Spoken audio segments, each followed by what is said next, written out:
La pérdida de poder adquisitivo como consecuencia de la inflación.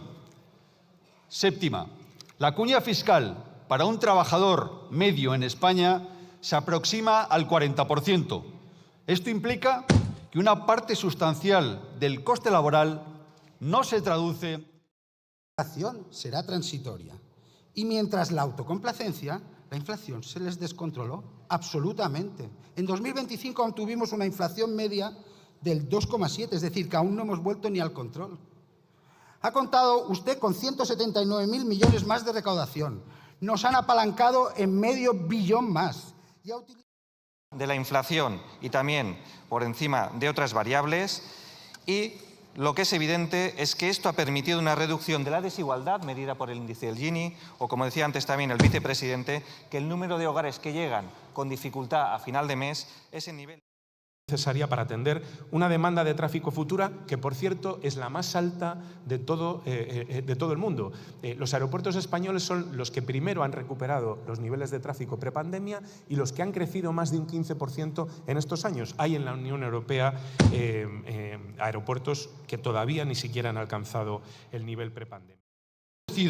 Y mucho la renta disponible de los españoles.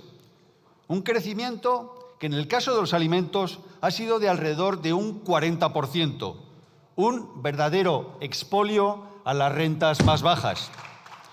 Sexta, la OCDE... Será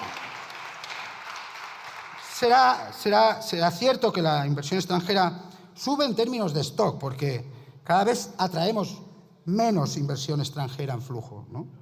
El dato más bajo desde 2021, 30.764 millones en 2025, un 46% menos que en 2018.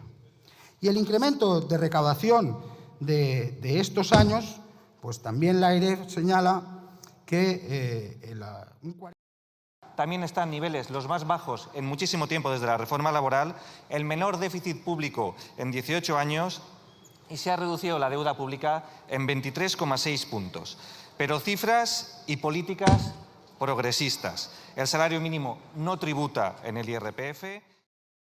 En materia de conservación de carreteras, 1.800 millones de euros al año. Para que se hagan una idea, si esto es mucho o es poco, es más del doble de lo que se invirtió en el último año del gobierno del Partido Popular en el año 2017. Y aunque en los últimos años se ha ido recuperando la inversión, lo cierto es que parte del déficit acumulado sigue. Social, hablamos de incompetencia. Si pagamos más, pero la tasa de riesgo de pobreza de menores de 16 años alcanza el 33,9%, siendo la más elevada de la Unión Europea, hablamos de incompetencia. Si los salarios pierden poder adquisitivo, si suben los precios de los productos básicos... En 2025 aún tuvimos una inflación media del 2,7, es decir, que aún no hemos vuelto ni al control. Ha contado usted con 179.000 millones más de recaudación. Nos han apalancado en medio billón más y ha utilizado, o estará a punto de utilizar, ya veremos si los consigue, 100.000 millones de fondos europeos. Y el resultado es un fracaso.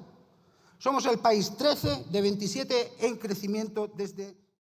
Las pensiones, a pesar del gran crecimiento de la inflación de estos años y subido las pensiones mínimas, el ingreso mínimo vital ha protegido a más de 3,5 millones de personas, los salarios reales han crecido por encima de la inflación y también por encima de otras variables. Hasta la llegada del modelo 106 no entraba ningún tren de alta velocidad. Por tanto, hablamos de más de 15 años sin incorporar un solo tren a nuestra flota, lo cual incide evidentemente en la existencia de incidencias. En la segunda intervención me referiré a la parte de puertos y aeropuertos, que también es importante.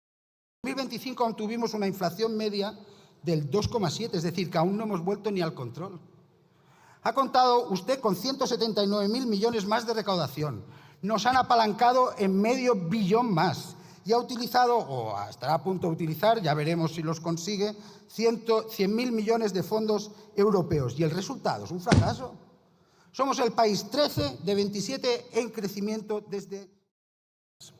En este contexto, en paralelo, estamos realizando un incremento sostenido de los recursos dedicados al mantenimiento, pasando de unos 700 millones de euros en 2011 a 1.370 millones en 2026. Y con ello se han duplicado los importes en una década. Por tanto, hay una apuesta sólida por la conservación y la fiabilidad ferroviaria. Además, los datos son mucho más compleja después. Y eso es lo que nosotros vamos a hacer. En este momento estamos invirtiendo en materia de conservación de carreteras 1.800 millones de euros al año. Para que se hagan una idea, si esto es mucho o es poco, es más del doble de lo que se invirtió en el último año del gobierno del Partido Popular, que hemos destinado unos 1.500 millones desde el año 2018 a los puertos nacionales. En 2025 destinamos a conservación y mantenimiento 157 millones de euros, lo que es un 60% más que la cantidad que se dedicó en el año 2017. Y es que esta es una tónica general, señoría. Los niveles de gasto y de inversión en infraestructuras que tiene hoy nuestro país. Y si vive en España, ¿se interesa usted por las noticias de Cataluña? Porque es que, ¿sabe usted que en Cataluña tenemos, como consecuencia de los episodios meteorológicos que sucedieron al mismo tiempo que el talud que cedió en Álora, tenemos ahora mismo 200 limitaciones temporales de velocidad en rodalíes? No las hemos resuelto. Entonces, ¿qué es lo que quieren ustedes decir? ¿Que las obras se hacen más rápido o más? Que estamos ante la mayor inversión en la historia del ferrocarril, donde esta se ha multiplicado por 3 desde el año 2017. Se ha duplicado en la red de alta velocidad y se ha sextuplicado en la red convencional, alcanzando su máximo histórico. Esta es la muestra más.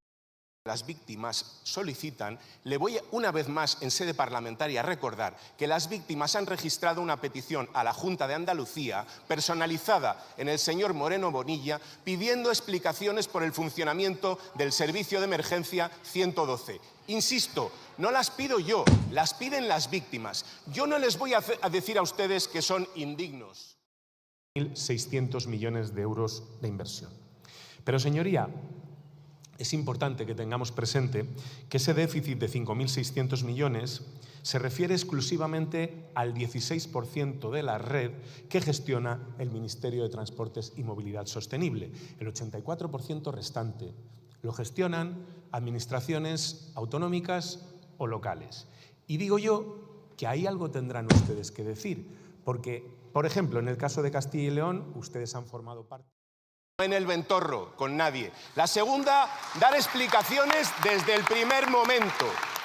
La tercera, lamentablemente, abrir una página web para desmentir los bulos que usted ha reproducido hoy aquí en sede parlamentaria. Y mire, ya que habla usted de las víctimas y de lo que las víctimas solicitan, le voy una vez más. Es verdad que el señor Olano también tiene cierta utilidad para el Grupo Parlamentario Popular, porque hace 5 meses, sin ir más lejos, en una comisión votó hasta 12 veces de forma ilegal en la tramitación de una ley sin tener derecho a voto para intentar subvertir una votación en el Parlamento. Señor Olano, promete usted, menos mal, y aquí sí le voy a decir una cosa, usted me pregunta, menos mal que formulaba usted. Pues sí, mire, alguna cosa más tengo que decir. La primera que tengo que decirle a usted es que para ser usted uno de los diputados mejor pagados de esta Cámara, venir aquí de cuando en cuando, 4 preguntas lleva este año, a preguntarle a un ministro si tiene algo